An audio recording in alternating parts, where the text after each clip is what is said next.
Before we get into this, let me say this.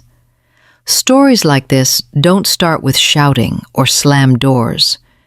They start at tables, with family, with comments that sound harmless until they aren't. If you've ever felt small in a room you were supposed to belong in, you're in the right place. I went to that dinner thinking it was just dinner. Nothing loaded, nothing waiting for me around the corner. I even told myself not to overthink it. I do that a lot. My name is Lisa, and I am 68 years old. The restaurant was loud enough that I didn't expect anyone to notice me much. Plates clinking, someone laughing too hard at the next table. I slid into my chair and smoothed my napkin like it mattered. We talked about normal things at first. Work, traffic, something on the news. I relaxed. That was my mistake. Then my daughter tipped her glass, watching the liquid move, and dropped it like it was a fact everyone already knew. You'll die poor and alone. No edge, no anger, just a sentence, like commenting on the weather. My fork scraped the plate when my hand stopped. That sound was sharp, too loud. I laughed right after, because that's what I always do when something lands wrong. I made it a joke. I hate that about myself. Across the table, my son stared into his drink, ice melting, eyes down. Not frozen, just absent. Like if he stayed quiet long enough, the moment would pass without choosing sides. No one rushed to clean it up. No one said that was out of line. The silence did the rest. That was when it hit me. They weren't worried about me. Not really. They had already decided what I was. A woman renting a small place. A problem that would need solving later. I felt my face get warm and immediately wondered if renting really did make me look small. That thought annoyed me more than the comment. The fact that it even showed up in my head. Near the end of the evening, nothing else important was said. Everything important had already happened. The story you are about to hear is a fictional work created by the writing team at Revenge AITA. Names, locations, and events have been altered for storytelling purposes. Any resemblance to real people or situations is coincidental, but the emotions behind them are very real. When I got home that night, I didn't turn on the lights right away. I stood there longer than I should have, still hearing that sentence, realizing some things don't fade just because no one repeats them. She didn't stop after that, not even a pause to see if it landed too hard. She leaned forward, elbows near the edge of the table, voice lowering like this was about care, not control, assisted living, options, places with activities, people around all the time. She listed them off like bullet points she'd rehearsed. The chair under her shifted. One leg kept wobbling every time she moved. Tap, tap, tap. It was getting on my nerves, but I didn't say anything. She went on about safety, about how renting wasn't stable, about how things change quickly at this stage. That phrase, this stage, like I'd crossed some invisible line without being told. I looked at my son. Just a glance. I didn't need a speech. Just something. A raised eyebrow, a hand up, anything that said, "Slow down." He cleared his throat instead. "She's just trying to help." That was it. No correction, no discomfort, just a sentence placed gently between us, like that should smooth everything out. The wobbling chair scraped louder when he shifted his weight. He still didn't look at me. She took that as permission and kept going. Talked about how they'd worry less if I had supervision, how it would be easier on everyone. Easier? For who, exactly, went unsaid. I felt something settle in my chest. Not anger. More like acceptance. The kind that comes when you realize you're on your own in a room full of people. I stopped waiting for him to jump in. I swear I felt it happen, like a cord snapping quietly. I raised him by myself.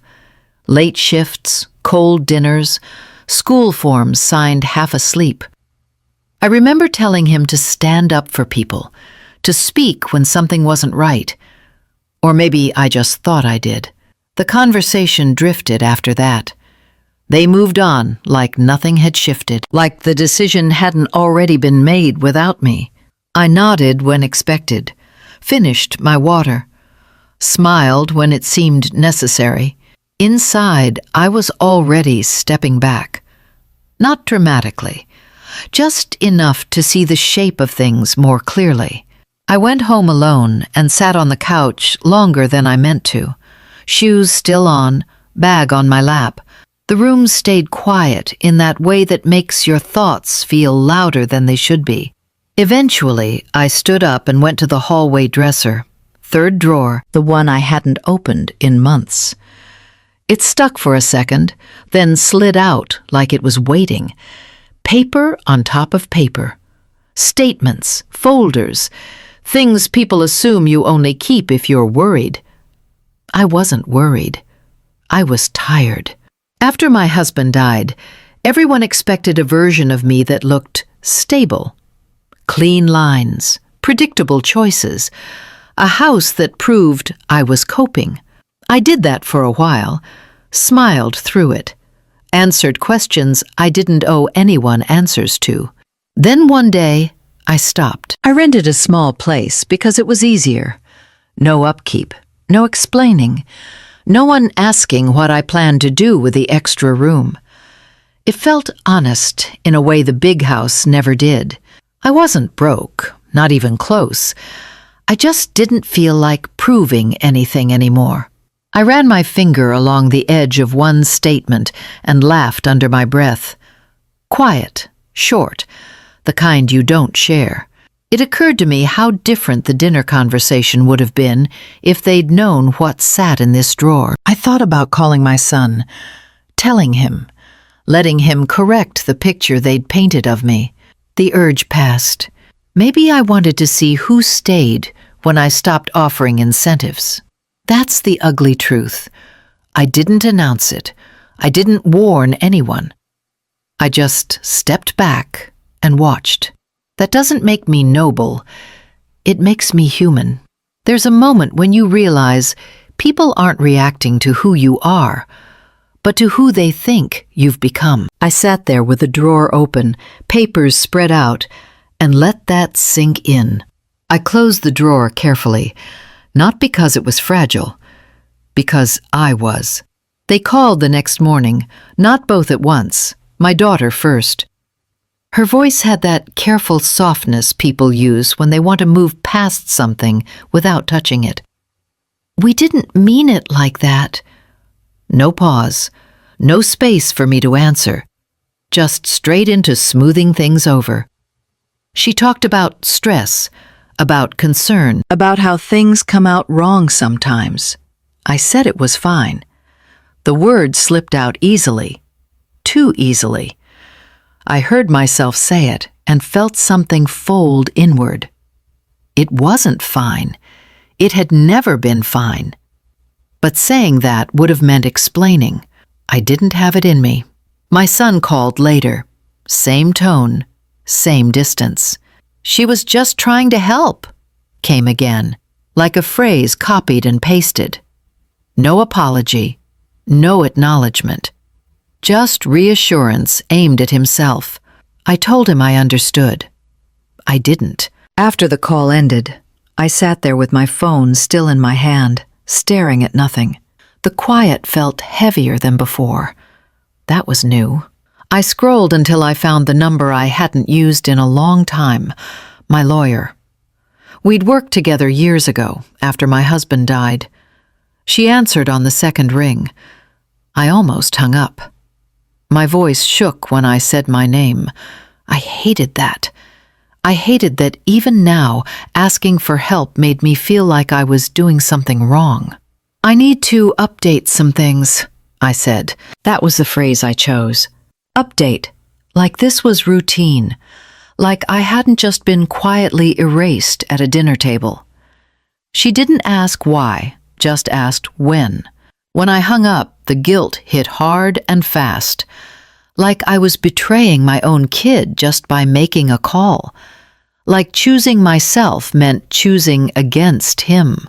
But underneath that, there was something else, a lightness, small but real.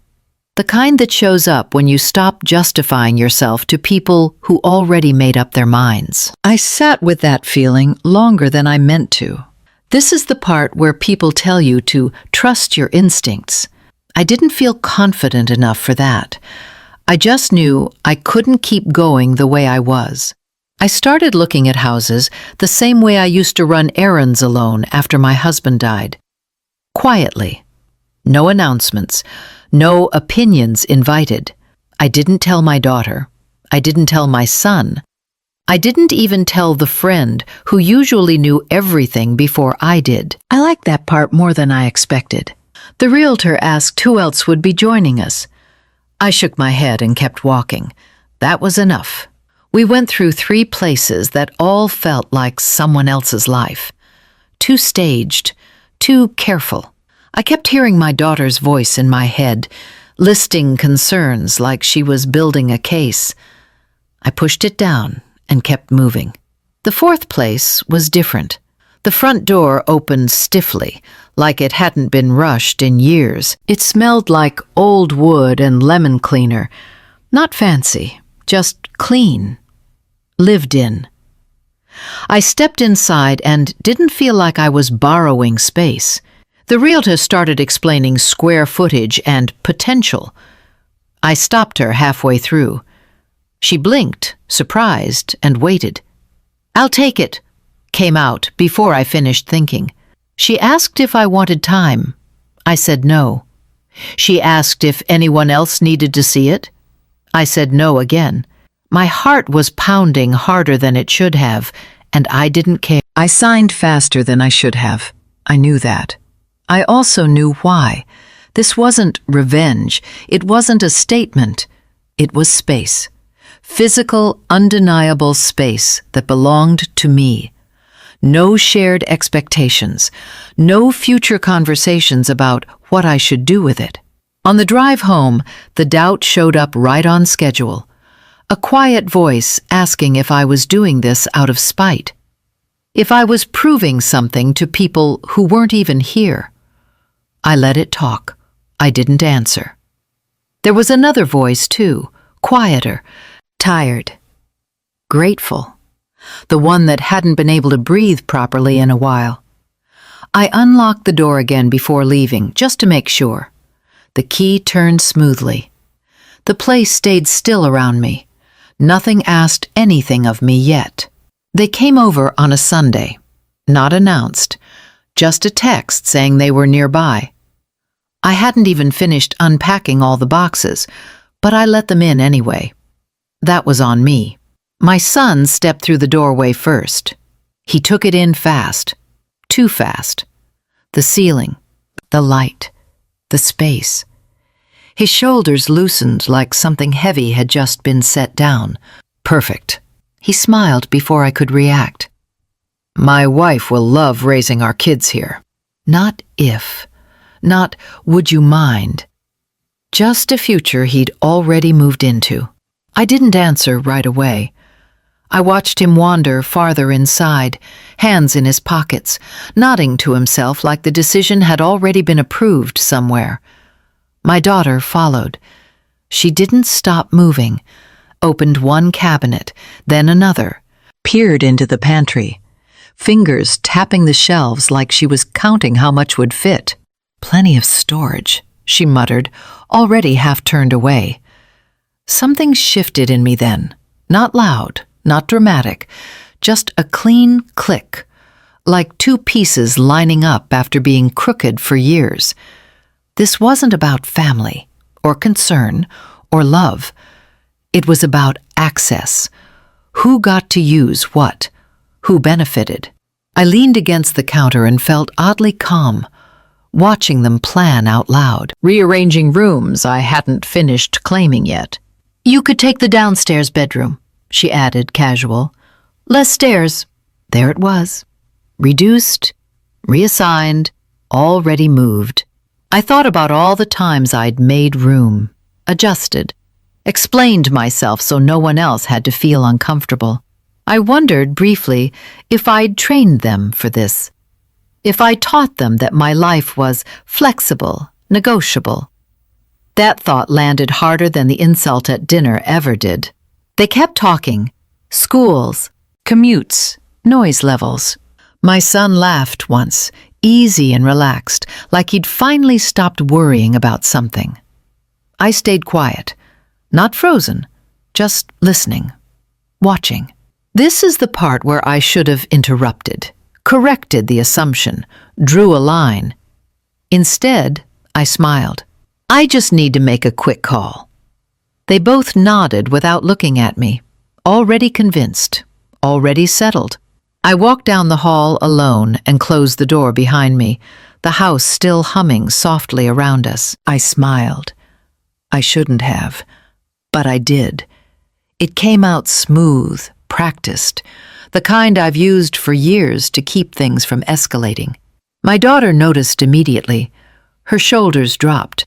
She glanced at my son like the hard part was over. "Let me make a call," I said, already stepping away. Neither of them stopped me. That told me everything. Behind me, voices softened, planning voices, the kind people use when they think the outcome is locked in. I heard my daughter laugh once, quick and relieved, like she'd been holding her breath and finally let it out. I closed the study door and turned the lock. The click sounded louder than it should have. Final. I stood there for a second, phone in my hand, waiting for the familiar shake to start. It didn't. My fingers were steady. That surprised me more than anything else that day. I hated how calm I felt. Not proud calm, not brave calm, just flat, clear, like something had finally settled into place after years of being slightly off. I sat down and dialed the number I already knew by heart. No small talk, no easing in. "I need to make some changes," I said once the line connected. The words came out clean, no apologies hiding in them. "Today." There was a pause on the other end, then, "Okay, tell me what you want." That was it. No judgment, no questions, just room. In the other room, a drawer slid open, then another. My daughter's voice drifted down the hall, talking about layouts. My son added something about timing, about how soon things could happen. I closed my eyes and focused on the call, on what I was about to say next, on the fact that no one was asking me anything right now. I realized something then, and it settled deep. People panic when you don't. They fill the silence with assumptions. They mistake calm for agreement. I opened my eyes and started listing what would change. Slowly, clearly, each word landing where it needed to. When I unlocked the door a few minutes later, the house sounded different. Or maybe I was. Her office hadn't changed. Same table, same chair that never quite stopped squeaking when you leaned back. She slid a folder toward me and waited. That was always her way. Space first, words after. I sat across from her and placed my hands flat on the table. They stayed still. I noticed that right away. "I want this to be clean," I told her. "No build-up, no story, no house, no inheritance tied to it, no back doors." She didn't react, just opened the folder and nodded once, like this was a language she spoke fluently. "Your son?" she asked, pen already in her hand. "Excluded," I answered. The word felt heavy and light at the same time. "So is his wife. From the property, from any future use, from anything connected to it." The pen clicked, too loud, sharp. It echoed in the room longer than it should have. She paused there, gave me a look, not judgment, just confirmation. This would be permanent. I know. Another click, pages turned. She explained consequences in plain terms. What would happen if they tried to challenge it? What they would lose by doing that? No threats, just structure. While she talked, my mind wandered to things I hadn't expected.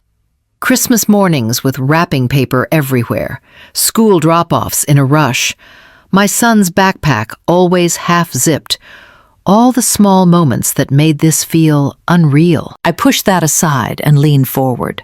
Add that clause, I said, the one that makes it clear. She looked at me again, longer this time. Then she nodded and slid the papers back. Read it once, she said. Then sign. I did. Slowly. Every line. Every sentence landing exactly where it was meant to. When I reached the end, the pen clicked again as I picked it up. I signed. The relief surprised me. It wasn't loud.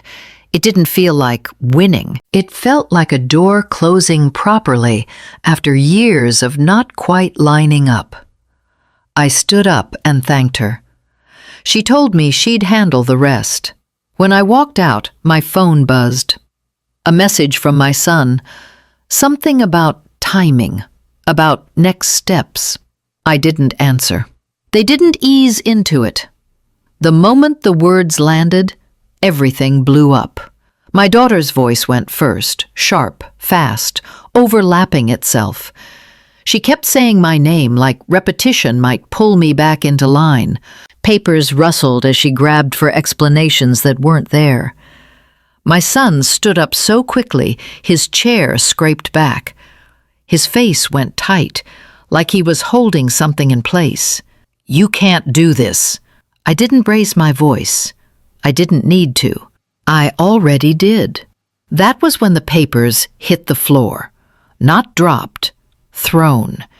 Pages sliding across the tile, curling at the edges.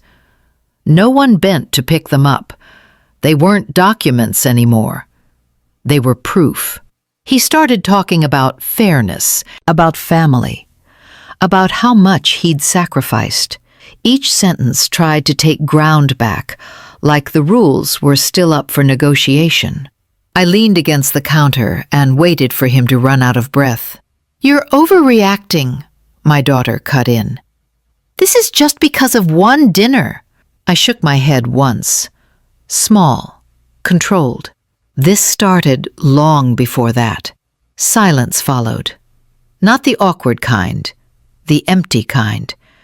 The kind that shows up when leverage disappears all at once. My son looked around the room like the walls might step in on his behalf. They didn't. You're punishing us, he said finally. I felt the weight of that word, punishing. It would have been easier if that's what this was. But it wasn't. I'm protecting myself, I answered. There's a difference. They stared at me like they were seeing someone else. Maybe they were. Someone who wasn't explaining. Someone who wasn't softening the edges. I thought I'd feel something sharp then. Victory, relief, satisfaction. None of it showed up. Just tired. Tired in my shoulders, in my jaw. Like I'd been holding a position for years and finally set it down. I watched them leave without another word. The door closed. The house stayed still. Standing firm doesn't look dramatic from the inside. It just feels heavy and quiet and very final. Months passed without anything dramatic happening. No calls, no surprise visits, no messages that started with, "We need to talk." The house stayed quiet, sometimes calm, sometimes a little too quiet. At night, the refrigerator hummed in the kitchen. I noticed it now. I didn't rush to turn it off or drown it out. I let it run. Let the sound remind me I was here, still paying attention. My son didn't call. Neither did my daughter. I didn't reach out either. That part surprised me. I'd always been the one to bridge gaps, smooth things over, pretend time fixed what effort never touched. I stopped doing that. Not as a statement, just stopped. Once a mutual friend mentioned seeing them at a birthday party. She waited for me to react. I didn't give her much. "They seem fine," she said carefully. "I'm glad," I told her. And I meant it, or at least, I meant that I didn't wish them harm. That was the best I could offer. Some mornings I woke up feeling solid, grounded, like I'd finally chosen myself without apology. Other mornings, the quiet pressed in a little harder. Those were the days I wondered if I'd answer if my phone lit up with his name. I still don't know. I didn't win anything. There was no prize, no moment where everything clicked into place and stayed there. I chose, that's all. And choosing came with space, with peace, with loss. If there's anything I'd tell someone listening to this, it's this. Don't wait until you're angry to draw a line. Do it while you're calm. Do it while you still recognize yourself. You don't need permission to protect your life. I'm still thinking about it, about the door, about whether it stays closed or not. I'm still here, living in the choice I made. If this story hit close to home, share it with someone who might need to hear it. Leave a comment. Say what you would do. Stay. Talk. That matters more than you think.